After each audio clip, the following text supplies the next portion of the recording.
Robbie Starbuck's back gaslighting the motorcycle community again. Cycle Source. Robbie Starbuck's become one of the loudest voices in the fight over corporate culture in America. But before he was digging through executive backgrounds and corporate policies, he was a filmmaker and a music video director working with bands like the Smashing Pumpkins and Yellowcard. Now today he's built a huge following, taking on major American companies like John Deere, Tractor Supply, Ford, Walmart, and of course Harley Davidson. Now I want to just stop right here. That if anybody goes back through my videos in 2024, you'll see where I took on Robbie Starbuck about Harley Davidson in particular, but the rest of these companies that you see on the screen here by Cycle Source. And at the time, now I just from the outset, of course, I'm not pro DEI, and we were very, very, very angry about what was happening at Harley Davidson. The prior CEO at the time, his name was Jochen Zeitz, and he cared more about DEI and climate change and all of that stuff under ESG than he did about building motorcycles. And I think this is a relevant point because at the time, what Robbie Starbuck said was he got rid of DEI at Harley. He said that literally. He got rid of DEI at John Deere. He got rid of DEI at Ford and Tractor Supply. I did not check Walmart. So what I did, and you go back through those videos, and I'll link a few of them in the description below. Harley Davidson still had DEI on their website even after he said he got rid of it. The second thing he said was John Deere got rid of DEI, and I proved that was incorrect. It was still on their website. At Ford, he said he got rid of DEI, and that was once again incorrect. It was still there. So the problem with Robbie Starbuck is, though I agree with him about DEI in our corporations, I'd rather see corporations just make good stuff at affordable prices. He lied about his role. There's no doubt about it. So I just wanted to make sure that was pointed out before we go on here. Calling out DEI programs and corporate policies that he believes don't line up with the values of their customers.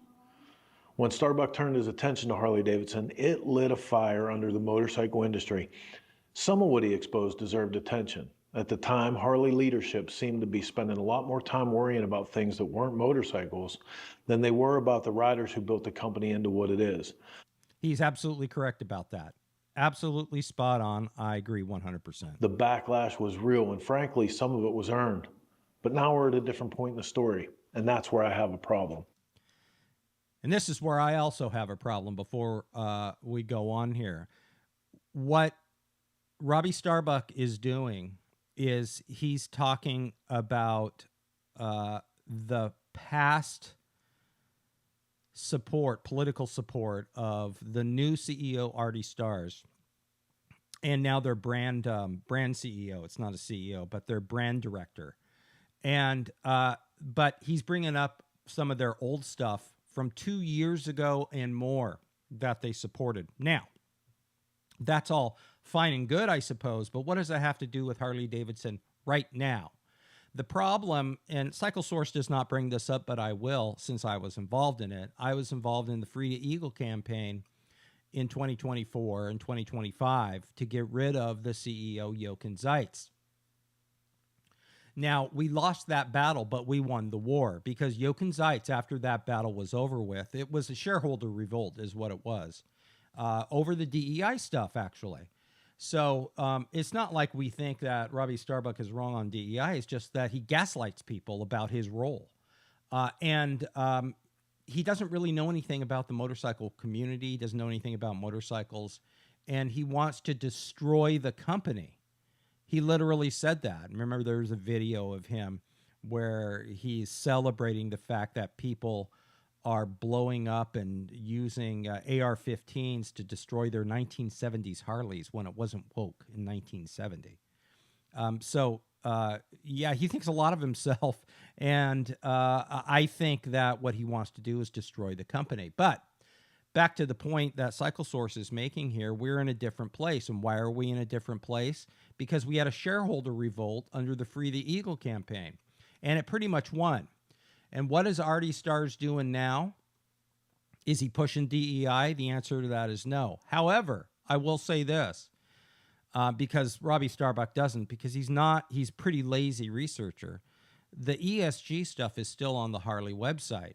But are they pressing DEI onto their dealerships? I know many dealership owners. And back in the day, Jochen Zeitz made those dealerships advertise for, rainbow rides and all sorts of LGBTQ stuff. That's all gone. Artie Starrs totally did away with it. And whatever deal that Artie Starrs struck with the dealerships who were totally resistant to all of this, the dealers are not involved in the corporate. They resisted all of this crap. And you won't find it now. Go to a dealer. If anybody finds any of this woke stuff at a Harley dealership now, as opposed to when Jochen Zeitz was CEO, you send me a picture. I want to see it. You see, one of the things that motorcyclists have fought against for generations is profiling. Hell, we've been dealing with it since the days after Hollister. Ever since the whole 1% thing entered the American vocabulary, riders have been judged for what they wear, what they ride, who they ride with, and what people assume about them, even before they open up their mouths. We've spent decades telling the world not to judge us based on appearances or associations, so why would we turn around and do the same thing to someone else? I watched Starbuck's latest statement about Harley Davidson's new leadership team, and what jumped out at me wasn't the information, it was the verdict. It felt like the jury had already reached a decision before the trial even started. Yeah, because he wants to destroy the company. It's obvious he wants to destroy the company. He specifically called out Harley's new CEO, Artie Starrs, and Chief Brand Officer, Marcus Fisher. Now listen, if either one of these guys turns out to be bad for Harley Davidson, I'll be right there with everyone else calling balls and strikes. And so will I. We need to wait and see what they do. But I guarantee you, at least I don't think anyway, DEI is coming back to Harley anytime soon. They may do stuff on their personal time, but that's not the point. If they're going to run the company and make it successful, they have to stick to quality building. And as we've seen in some of their upcoming lineups, for example, Harley Davidson has completely given the middle finger to their even their own ESG on their website by bringing back the air-cooled Harley Sportster. It's coming back. And that is not environmentally friendly necessarily. Fair. That's our job. But what exactly have they done at Harley Davidson so far? Artie Starrs has spent the last several months traveling around the country talking to dealers, employees, and riders, not standing on a stage telling everybody how smart he is, not rolling out some grand corporate vision. He's been asking questions. One question mostly, what's wrong with Harley Davidson? Now, I just want to say this. You'll notice in every single Robbie Starbuck gaslight video about Harley in the last few days, what has he said that Harley is doing currently with DEI? You can't come up with anything because it's a goose egg. Now, that's not a solution. That's not a strategy, but it's a hell of a lot better than pretending you already know all the answers. As for Marcus Fisher, Starbuck's criticism included previous comments about DEI and even the fact that he lists he, him pronouns on one of his social media profiles. Now, maybe that matters to you. Maybe it doesn't. What matters to me is whether the guy can help Harley Davidson build a stronger brand, sell more motorcycles, bring more people into our culture. That's the scorecard I'm interested in. Because while everybody's arguing about DEI, I keep coming back to bigger questions like, what's Harley's plan for American manufacturing? How are they going to get younger people to get excited about motorcycles again? What's the roadmap for their dealers? And how do they grow the customer base without alienating the riders who carried this company through the tough years?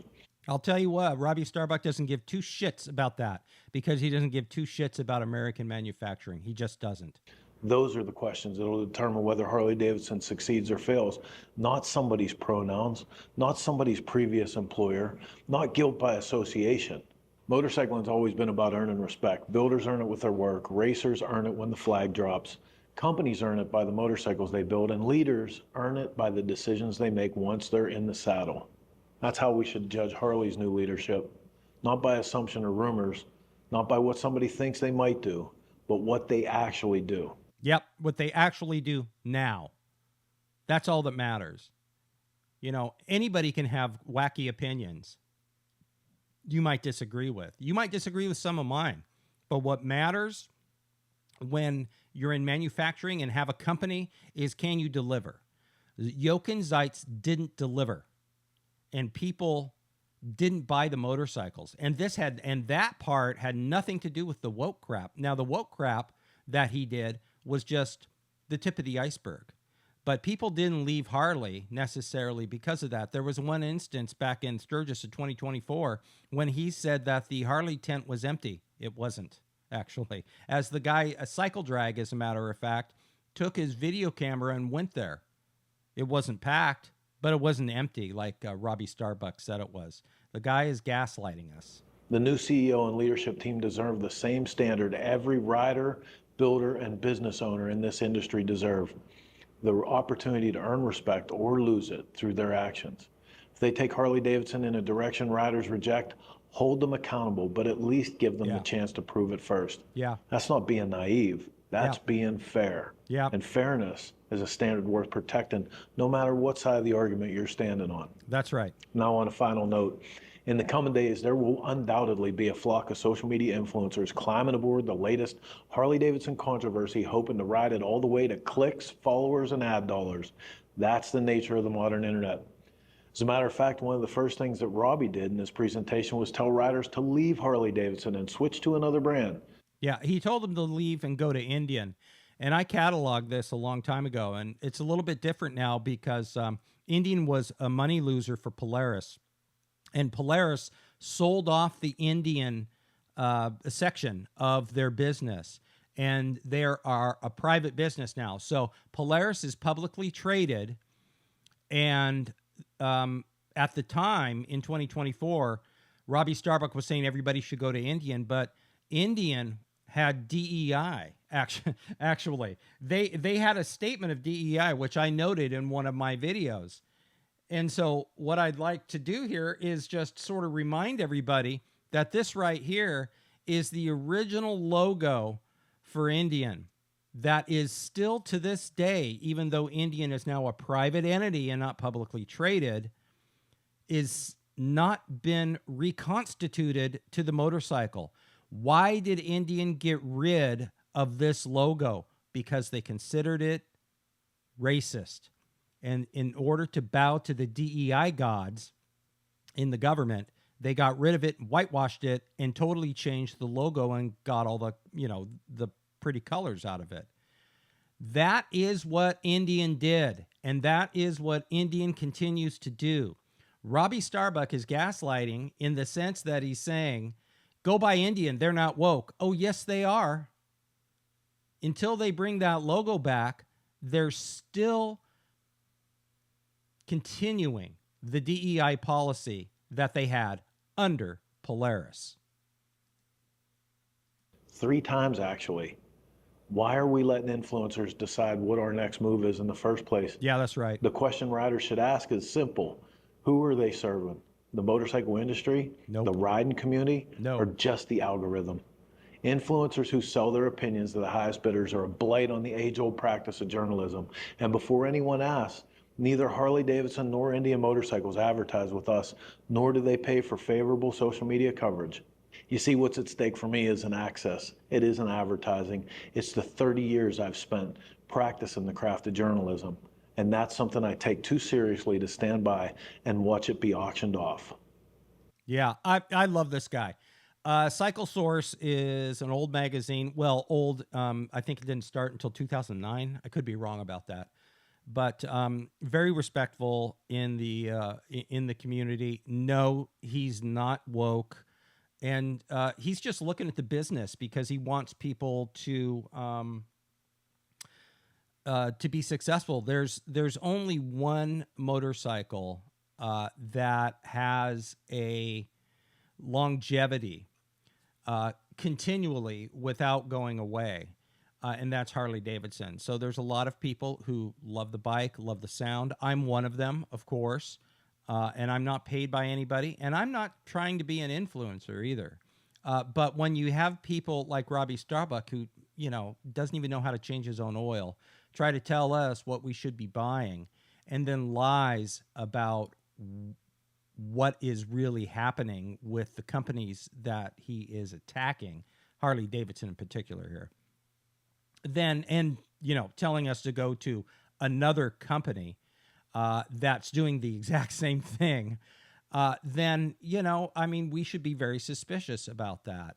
Influencers shouldn't tell us to go anywhere. And if you're listening to Robbie Starbuck and you're all angry about it, I totally get it.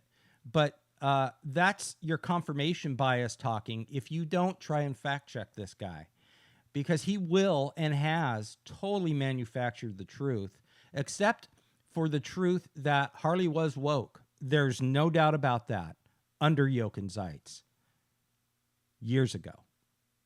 Today, Harley Davidson, right now at this moment, is not pushing any DEI or woke nonsense upon its customers or future customers.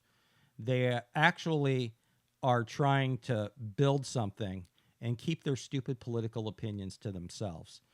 And the one thing I will not do is, since I am in this space, I have a Harley, I work on Harleys, I work on Fords, I restore vehicles, I restored my Harley Davidson. It's insulting to those of us who know better. And if anything, if anybody needs to be schooled about what the facts are, it would be Robbie Starbuck. But he has a big audience, and so he influences a lot of people like this. Even this one here, which is just an hour ago as I am recording this, he gets into Marcus Fisher, the brand guy, the brand officer at Harley Davidson, and all of his examples are from years ago, all of them. So show me what Harley's doing now, and I'll give you a fair hearing. But if you're going to gaslight us and tell us to go to Indian, which is doing the exact same crap, then there's something wrong with you, dude. And I'm not going to sell my opinion and do something because some guy who doesn't have any discernible skills tells me to jump.